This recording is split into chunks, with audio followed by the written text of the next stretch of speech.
Are you ready? Hello and welcome back to Ready Steady Play. Mike's so happy that he forgot the greeting. Hey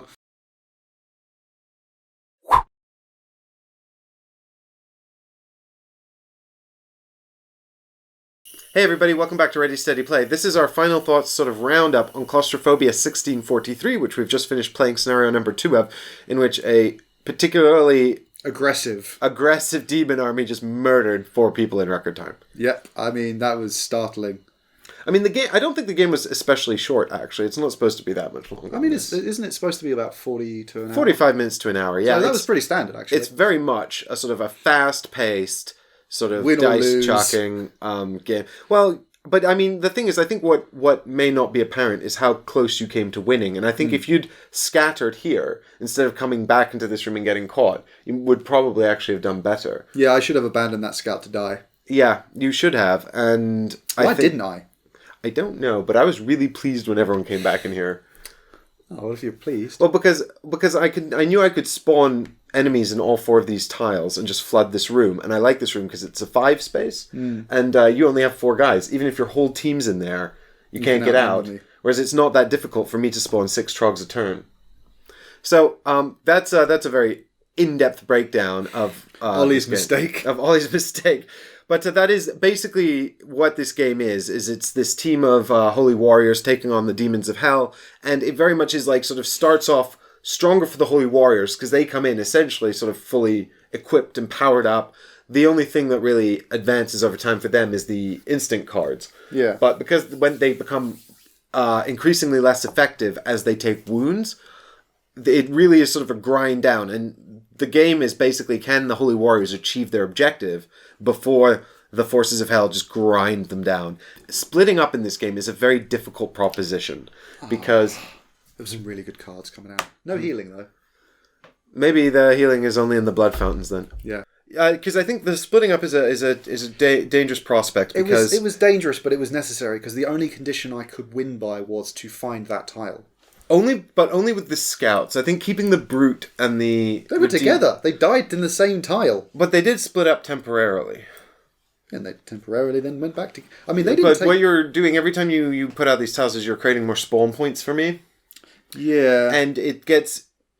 And because they don't have elusive, trapping them gets a lot easier. But it's very easy for me to give them elusive. There's a lot of these instinct cards that are like, give something elusive. Oh, really? Yeah, go for it.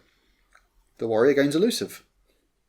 But, the grenade definitely screwed me over. That was a mistake. I should have just left that scout. Yeah, I thought you for sure you were going to not do it when I was, like, grinning like an idiot. No. No. I was like, yes, sometimes I just want to watch the world burn. And then I realise I'm in hell and it's already on fire. The whole world's on fire. I really like this game. I got so annoyed by that dead end. I was really hoping that scout was just going to be able to literally run for it.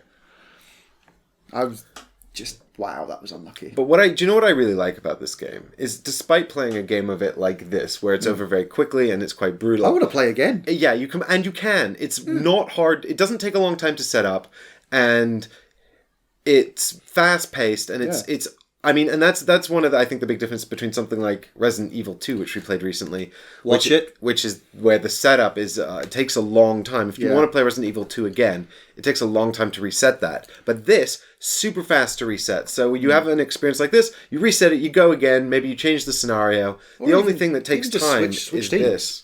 Yes, just reset it, swap teams, see if the other guy can do better on the demon armies, learn from the other players' performances and go again. I think it's really good for that. The only thing I would say, which is, it's a pro and a con. It takes up so much table space. It is very table space consuming, and I think they've done that deliberately because it's deliberate, but it's just. We struggle for space at the best of times, as I'm sure you all have seen. But this very quickly, like if I'd have gone north here, this would have been in danger of falling into... What we would have had to do is just stack up some of these tiles. Yeah, and remember the order. But it's I like that this is a thing, but it's also a kind of game where I imagine it's dining room table and you're standing around it. So beer and pretzels, basically. Yeah. This would be a great game to play as a group. Yeah, I would love to just sort of relax and have it... Well, it's only 2-player. No, but like tag in, tag out. Tag in, tag out. Sure. Yeah, I mean, it's short enough for that. And I mean, I suppose you could have like 2 teams of 2 talking about it. I don't know. If you were... What do I do? It would make it very beer and pretzel seasoning because you wouldn't have a lot to do if you were on... Like 2 people controlling this board, I don't think would have like, too much decision making to do. But it would very much be a thing of 2 spectators, 2 players, laugh about it, switch over, 2 players, 2 spectators. I would find this quite entertaining to watch, especially when you go like, what did you roll? Oh, you rolled a 6. That's perfect. That's exactly what you needed. Oh, you rolled a 1. You're dead.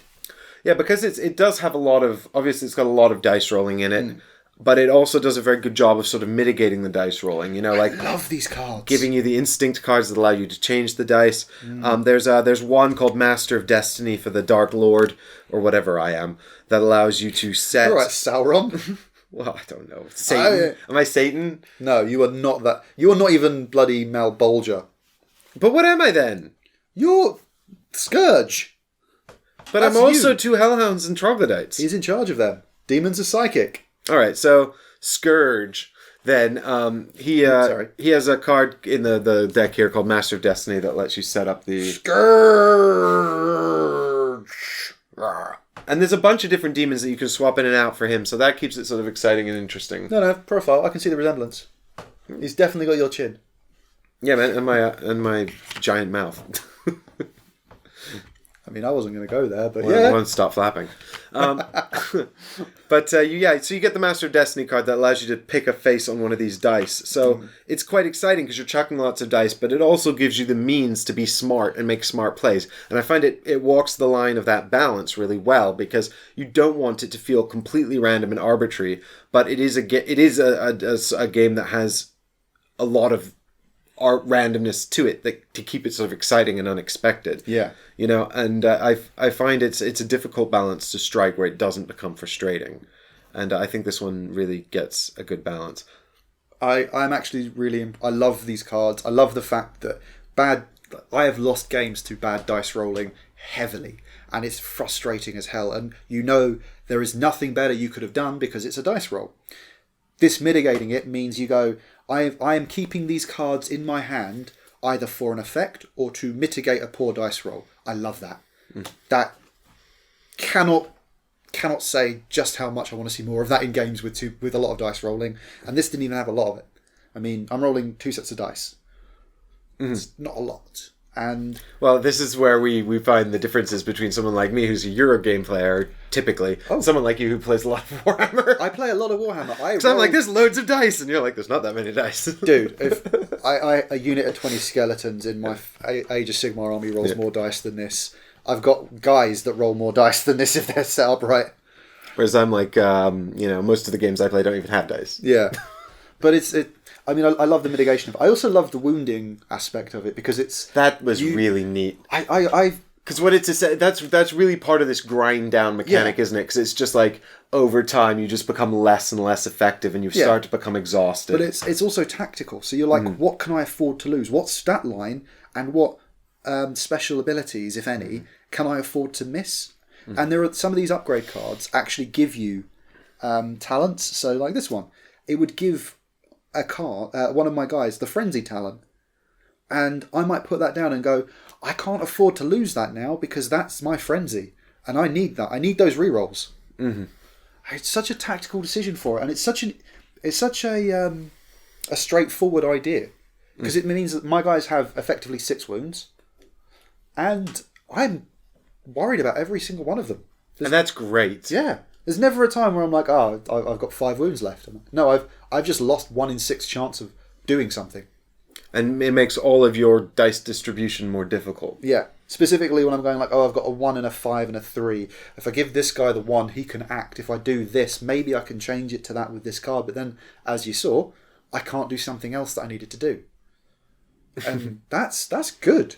I mean, it works against you, but I like it. And I like the capacity mechanic on the boards. Yeah. Where in this game it didn't really come out too much because you basically just scattergunned. But in other games especially, the capacity on each tile is the number of models from each faction you can have on the tile. So there's this real element of sort of like blocking and control, where like the troglodytes actually are most useful as a way to block all these guys in and stop them from moving. Again, you had elusive, so that was harder. But I can make my hellhounds have the other thing. Intimidate or something. Intimidate? So they can have... It's not intimidate. What is it called? I keep saying it wrong. Imposing? Impressive. Intimidate? Impressive. Impressive. So I am impressive. Look at my pectoral muscle. Yours then. I can give the hellhounds impressive. I can give Scourge, he's got impressive. So that's sort of like... I know what he's doing. He's doing the da-da, da-da, da-da, da. I'm using my shoulders because I physically can't do it. You mean like the peck thing? I can do it, but maybe not in this shirt because it's dark. But... yeah, that's the reason. That's the reason. The...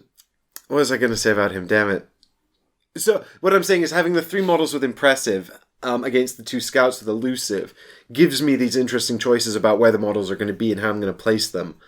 And basically just sort of like trying to keep control of your guys. Because when you first started moving around, I was getting really worried about the tile coming out. Well, you were 3 tiles away from winning the game. Yeah. So that not being there would have helped. That not being there would have helped, yep. Enormously, because I had those Trogs chasing you, but they wouldn't have caught him because his movement's faster. Well, I'd have had to come up with something else. I mean, they probably wouldn't have caught him. You might have had to have actually done a different spell and made them frenzy move. Yeah, supernatural speed increases their movement. Yeah. You might have had to actually do that for once. Yeah, I might have had to do another spell. A different kind of spell. And that's a good thing that you've got these options to mitigate these kinds of things as well. Yeah, I mean, this is unusual for what the board came out as, so I'm not annoyed. The amount of tile choices is immense.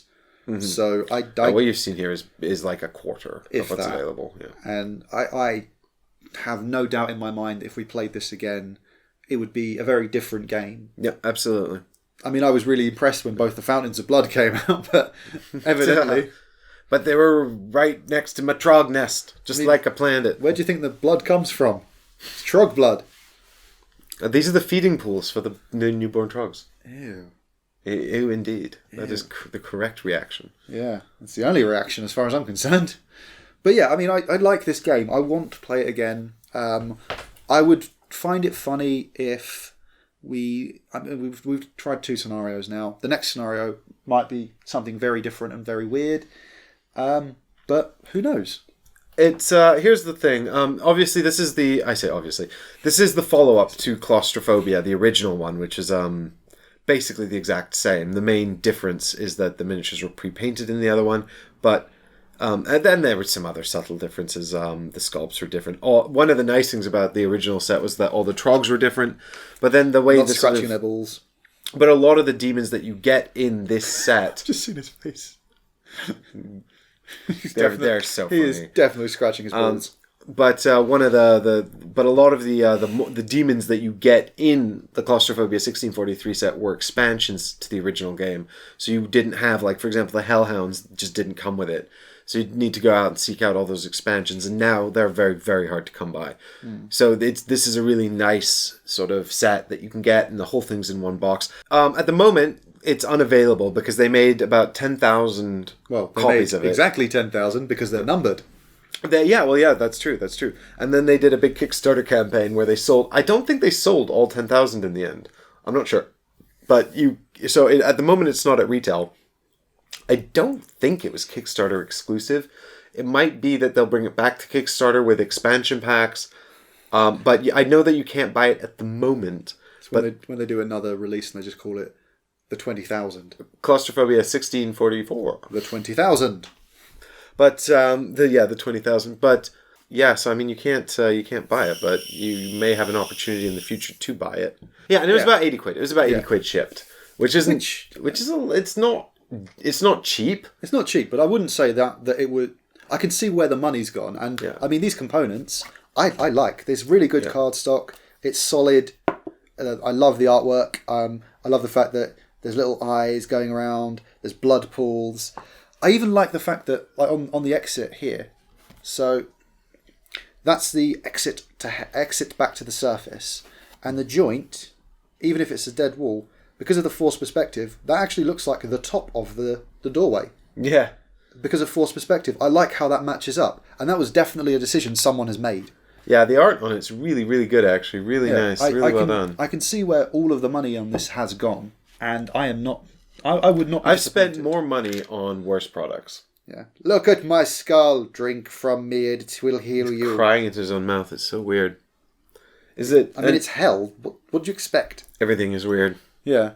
See my earlier educational lesson on the biology of the scourge. Yeah. So I mean, I'm happy with my investment. Also, and there are clearly expansions coming because all of these boards are actually like huge. Well, no, I was going to say they're all these inserts, right? So now they can just release these cards of models, and you just get them, you slap them onto one of these boards, and then you can just play with a new set of monsters. I'm sure there's going to be more factions. These are the Infernals. Those are the Western humans or something? The Western Warriors. Western Warriors, but I'm sure you'll get like Eastern Warriors or Nomads or, have some other kind of demons. Who knows? I'm sure there'll be lots more stuff. Fighting Nun Force. Yeah, the Sisters of Battle. That's not trademarked. I mean, they've just been released in plastic. But yeah, the thing I also wanted to say about these components that I really, really liked, and I thought this was a lovely touch. Mm-hmm.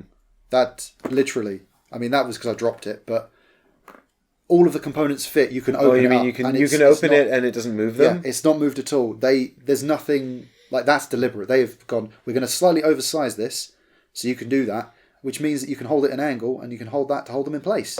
I like that. Yeah, that's cool. I think that's a really good idea. I didn't even notice that.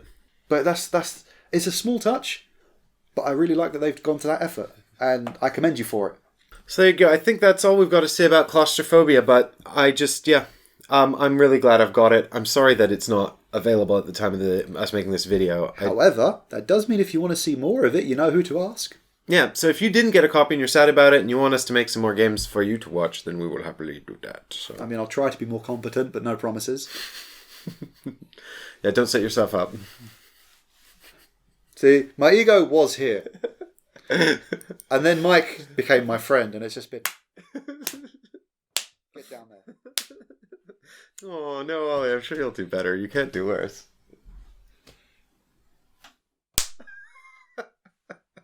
Welcome to hell. We'll see you tomorrow for another adventure. Thanks for watching. Bye. Cool.